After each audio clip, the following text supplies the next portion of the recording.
Today we are back again, another one of our book reviews, and I have Ram and Sita with me. So while I give a book review on these, I'm trying to be as poised and as composed as possible, rather than laughing it all out and be very chaotic.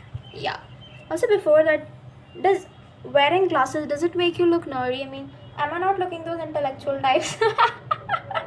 All right. So, beginning with the first book, Ram. So, before I begin to go on with how wonderful the book is, of course, I want to say that I almost forgot what the real Ramayana was like. Because reading these books, I was just so much into this world, and I had to go and rewatch that Ramandan Sagar Ji ki Ramayana because I forgot the real idea of how it looked like. Yeah, the character of Ram here in this book, yes, resonates with the real one, how he was very calm and composed and just a very admirable man, and how he was loved by everybody else. But yes, that notion is not so parallel with the fictional one. Best part about this book is the yeah, like I spoke of the character description. So Bharat has been described as that one man who's a flamboyant, so charming, and ladies get allured by him like this.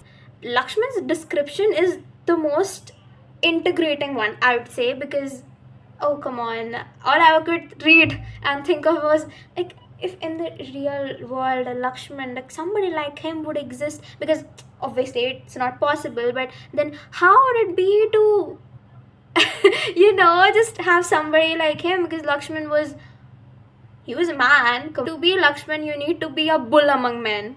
And Shatrughan is all books. All of these Ramayan series, they are a prequel of Shiva trilogy.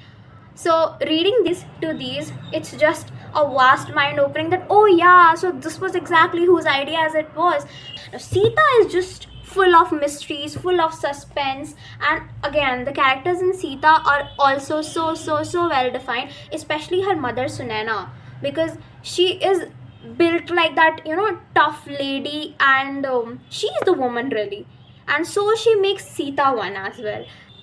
She paraphrases that the only ism I believe in is pragmaticism. I was like, oh lady, she is just amazing. And if we were to speak of the roles of both the gurus, how Guru Vishwamitra had his own idea and own concept of Vishnu, how Guru Vashisht had his own idea of Vishnu. I mean, it's just everything so beautifully narrated, and it all falls at place at certain points, and then you'll be just blown because of how greatly he has crafted the story.